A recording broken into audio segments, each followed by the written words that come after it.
372면 야고보서 3장 우리 한 절씩 교독합니다. 내 형제들아, 너희는 선생된 우리가 더 큰 심판을 받을 줄 알고 선생이 많이 되지 말라. 우리가 다 실수가 많으니 만일 말에 실수가 없는 자라면 곧 온전한 사람이라 능히 온몸도 굴레 씌우리라. 우리가 말들의 입에 재갈 물리는 것은 우리에게 순종하게 하려고 그 온몸을 제어하는 것이라. 또 별을 보라, 그렇게 크고 광풍에 밀려가는 것들을 지극히 작은 키로서 사공의 뜻대로 운행하느니 이와 같이 혀도 작은 지체로 돼 큰 것을 자랑하도다. 보라, 얼마나 작은 불이 얼마나 많은 나무를 태우는가. 혀는 곧 불이요 불의의 세계라. 혀는 우리 지체 중에서 온몸을 더럽히고 삶의 수레바퀴를 불사르나니 그 사르는 것이 지옥불에서 나느니라. 여러 종류의 짐승과 새와 벌레와 바다의 생물은 다 사람이 길들일 수 있고 길들여 왔거니와 혀는 능히 길들일 사람이 없나니 쉬지 아니하는 악이요 죽이는 독이 가득한 것이라. 이것으로 우리가 주 아버지를 찬송하고 또 이것으로 하나님의 형상대로 지음을 받은 사람을 저주하나니 한 입에서 찬송과 저주가 나온도다. 내 형제들아, 이것이 마땅하지 아니하니라. 샘이 한 구멍으로 어찌 단물과 쓴물을 내겠느냐. 내 형제들아, 어찌 무화과 나무가 감람 열매를 포도나무가 무화과를 맺겠느냐. 이와 같이 짠물이 단물을 내지 못하느니라. 너희 중에 지혜와 총명이 있는 자가 누구냐. 그는 선행으로 말미암아 지혜의 온유함으로 그 행함을 보일지니라. 그러나 너희 마음속에 독한 시기와 다툼이 있으면 자랑하지 말라. 진리를 거슬려 거짓말하지 말라. 이러한 지혜는 위로부터 내려온 것이 아니요 땅 위의 것이요 정욕의 것이요 귀신의 것이니 시기와 다툼이 있는 곳에는 혼란과 모든 악한 일이 있습니다. 오직 위로부터 난 지혜는 첫째 성결하고 다음에 화평하고 관용하고 양순하며 긍휼과 선한 열매가 가득하고 편견과 거짓이 없나니 화평하게 하는 자들은 화평으로 심어 의의 열매를 거두느니라. 아멘. 사순절 시작하면서 오늘 야고보 3장이 오늘 우리 성도님들에게 굉장히 중요한 교훈을 주시는 내용입니다. 특별히 이 사순절 기간 동안 우리가 말과 혀에 대해서 특별히 조심할 필요가 있다. 왜냐하면 다른 것 떠나서 주님께서 십자가 걸어가신 길, 그 십자가에 죽으신 일, 이걸 생각하면서 묵상하는 시간들이기 때문에 할 수만 있으면 말을 절제하고 그리고 삶의 모습을 좀 절제해서 어떻게 하면 주님처럼 따라갈 수 있는 삶이 될 수 있을까? 한번 사순절 기간 동안 한번 몸부림쳐 보시기 바랍니다. 사자성어에 이런 말이 있습니다. 설망어검이란 말이 있습니다. 솔, 이거는 혀설자입니다. 설망어검. 이 말은 혀가 칼보다 날카롭다는 뜻입니다. 혀가 얼마나 날카로우면 칼보다 날카로울까요? 그만큼 이 말이 무섭다는 뜻입니다. 여러분 살아오시면서 이 말 때문에 상처, 아픔이 있는 분들이 많으실 것입니다. 그 말 한마디가 천냥빚을 갚는다고 했는데 그 말 한마디 때문에 그 마음속에 비수가 꽂혀가지고 잠도 못 자고 평생을 가슴에 품고 살아가는 사람을 제가 한번 본 적이 있습니다. 그 말 한마디 때문에 얼마나 상처가 되는지 칼로 심장에다 꽂힌 것처럼 그런 고통을 느꼈다. 그렇게 들어본 적이 있습니다. 그 정도로 말이 무섭습니다. 말이 얼마나 무섭기에 그 한 사람의 삶의 모습을 짓밟고 아주 뭉개버리고 그리고 그 말 한마디 때문에 그 삶을 살지 못할 정도로 그토록 비통하게 절망감에 살아가는 모습을 보면서 참 말이 참 무섭다. 그래서 제가 그 분을 이야기를 듣고 난 다음에 저는 할 수만 있으면 말을 안 하려고 합니다. 뭐 제 자신도 부족하다 보니까 말을 좀 하면 실수하게 돼요. 그래서 실수를 안 하려고 할 수만 있으면 말하지 않고 들으려고 합니다.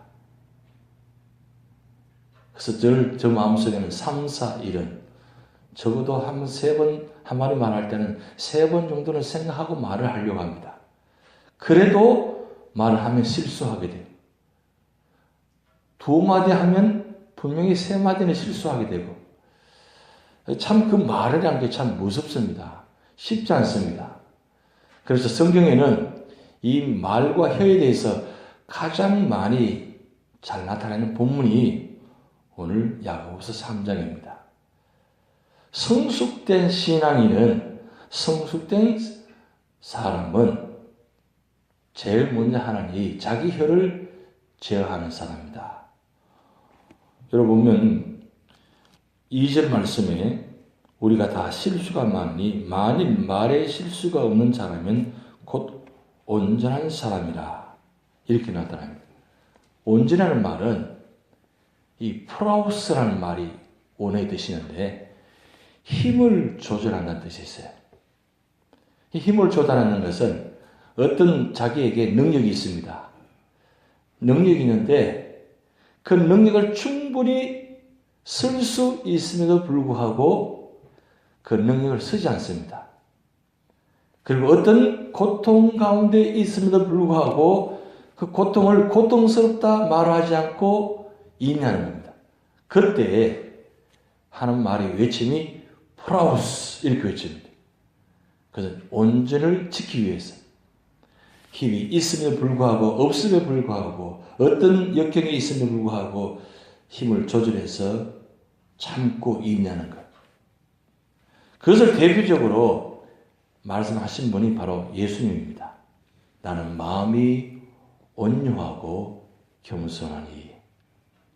예수님을 한마디로 표현하면 사랑이 많으신 분입니다. 근데 더 표현하면 예수님은 온전하신 분입니다. 왜 온전하셨냐? 예수님은 신성과 인성을 동시에 갖고 계신 분입니다. 이 세상에 누구도 그런 분은 없습니다. 오직 예수님만이 갖고 계시는 능력입니다. 그런 능력을 갖고 계신 분이 이 땅에 오셔서 힘을 조절하시는데 그 힘을 어디까지 조절하시느냐? 죽기까지 조절하시는 거예요. 죽으실 이유가 없습니다. 그리고 사형 중에서 가장 극형의 사형이 십자가입니다. 십자가 사형을 당하시면서까지도 마지막까지 힘을 조절하셨어요. 충분히 그 십자가에서 내려오실 수 있는 분입니다. 세상을 되어볼 능력을 갖고 계신 분이다. 그런데도 예수님은 끝까지 힘을 조절하십니다. 왜 힘을 조절하시느냐? 그것은 당신 자신을 통해서 이 온 세상을 구원하는 사명이 있기 때문입니다. 그 구원의 사명이 있기 때문에 힘을 조절하십니다. 그래서 예수님은 온전하신 분입니다. 온유하신 분입니다. 여기 오늘 혀를 조절하는 자체가 바로 그 말씀입니다. 끝까지 말을 하고 싶어도 참을 수 있는 사람. 혀가 얼마나 무서운지 오늘 여기 보면 3절부터 쭉 말씀이 나옵니다. 혀가 그 한마디가 불을 질러가지고 다 태워버릴 수도 있고 그리고 그 한마디가 그 삶 전체를 패망시킬 수도 있고, 아니 그 한마디가 온 나라, 온 전체를 무너질 수도 있다는 것이 이 혀의 한마디 말이라는 거예요. 그러기에 오늘 말씀 보면 18절 말씀이 이렇게 되어 있습니다. 혀는 능일 길들일 사람이 없나니 쉬지 아니하는 악이요 죽이는 독이 가득한 것이라. 혀가 얼마나 그러면 이 혀를 능히 길들일 사람이 없다 그랬어요. 어제도 성경 공부 시간에 저녁에 말씀 나눴지만 내가 내 자신을 과연 얼마나 알 것 같아요? 나 자신을 내가 잘 아는 것 같은데 가만히 들여다보면 나 자신도 나도 잘 몰라요. 왜 말씀드렸냐면 내가 어떤 상황에서 내가 어떤 말을 할지 나 자신도 모르는 거예요. 갑자기 나오는 그 말 한마디 때문에 다른 상대방에게 상처를 주고 아픔을 주고 고통을 주는 이 말이 내가 하고 싶은 것이 아니라 내 자신을 제어하지 못하니까 내 혀를 말을 제어하지 못하다 보니까 그 한마디 말 때문에 다른 사람에게 힘들게 하는 그래서 힘이 되어주지 못하고 늘 힘들게만 하는 사람, 이것이 바로 혀로 말미암아 이루어진다는 거예요. 차라리 손을 한 대 맞는 것이 낫다 그래요. 그건 외상이죠. 근데 외상보다 더 큰 것이 내상이라고 합니다. 이 내상은 보이지 않는 것인데 이 내상은 고치기 쉽지 않다는 겁니다. 근데 그 내상 중에도 마음의 상처가 이건 약이 없다는 거예요. 어떤 약으로도 이 마음이 받은 상처는 고칠 수가 없다는 겁니다. 그 정도로 이 혀를 통해서 나타나는 말이 우리 마음을 그렇게 아프게 한다는 뜻이에요. 그래서 이 말을 제하고 절제하는 사람이 가장 지혜로운 사람입니다. 오늘 야고보 사도는 그래서 13절 말씀부터 14절까지 가장 지혜로운 사람이 뭐냐? 그 말씀을 기록하고 있는데 17절 말씀은 이렇게 나옵니다. 오직 위로부터 난 지혜는 첫째 성결하고 다음에 화평하고 관용하고 양순하며 긍휼과 선한 열매가 가득하고 편견과 거짓이 없나니 화평하게 하는 자들은 화평으로 심어 의의 열매를 거두느니라. 이 혀로 말미암아 불안하고 아픔이 있고 고통이 있는 자리에 혀를 절제함으로 통해서 말을 절제함으로 통해서 나타나는 결과가 뭐냐? 화평이 이루어진다는 거예요. 예수님께서 오셔서 우리에게 하나님과 우리 사이를 화목제물이 되셨다고 말씀했습니다. 이 화목제물이 되셨다는 것은 당신 자신이 희생함으로 말미암아 절제하심으로 말미암아 인내하심으로 말미암아 십자가의 죽으심으로 인하여서 하나님과 우리 사이에 가로막힌 담을 제거해 주시고 그리고 하나님께 나아가도록 화평의 관계로 만들어 주셨습니다.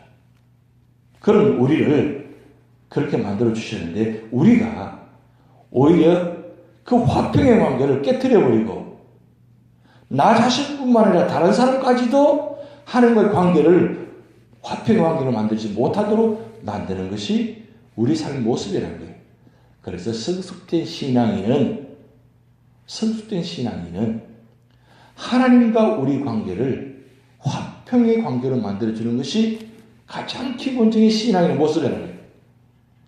우리가 신앙생활 하면서 먼저 내 자신이 하나님과 나 사이가 화평의 관계가 되어야 됩니다.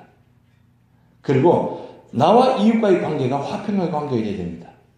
그렇게 하려면 어떻게 되느냐? 내 자신이 먼저 지혜로운 사람이 되는데 그 지혜로운 사람은 내 자신의 말과 행동과 습관과 성품을 다스려야 된다.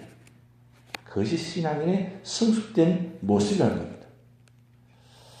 좀 부족하고 좀 마음에 들지 않고 좀 그렇다 할지라도 그것을 받아들이고 품고 가면 그것을 통해서 화평의 관계가 이루어진다는 말씀입니다. 오늘 야고보 사도는 우리 사순절 기간 시작하면서 주신 말씀입니다. 먼저 내 자신이 과연 하나님과의 관계 속에서 화평의 관계가 이루어지고 있는지를 한번 살펴보시기 바랍니다. 그리고 나로 말미암아 하나님과 이웃과의 관계 속에서 나로 말미암아 어떤 화평의 관계가 이루어지지 못하고 있다면 이 사순절 기간 동안 나를 통해서 주님께서 십자가에 지신 말미암아 화평의 관계를 맺어주신 것처럼 나를 통해서 그분과 하나님과의 관계가 이루어지도록 화평의 관계가 이루어지도록 그리고 뭔가 우리 사이에 성도와 성도와의 사이 속에서 뭔가 하나님과의 관계가 문제가 해결되지 않은 분이 있다면 정말 우리가 먼저 회개하며 그리고 하나님께 나아갈 수 있는 마음. 그래서 이 사순절 기간 동안 모든 성도가 하나 되어서 한 마음으로 화평의 관계로 이루어질 때에 그때가 가장 아름다운 모습이라는 겁니다.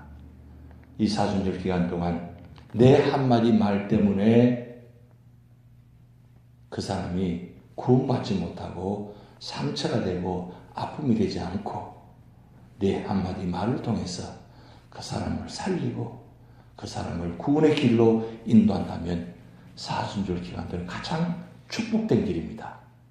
이 구원의 역사가 여러분을 통해 나타날 줄 믿습니다.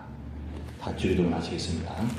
하늘에 계신 우리 아버지여, 이름이 거룩히 기능을 받으시오며 나라의 임하옵시며 뜻이 하늘에서 이룬 것 같이 땅에서도 이루어지이다.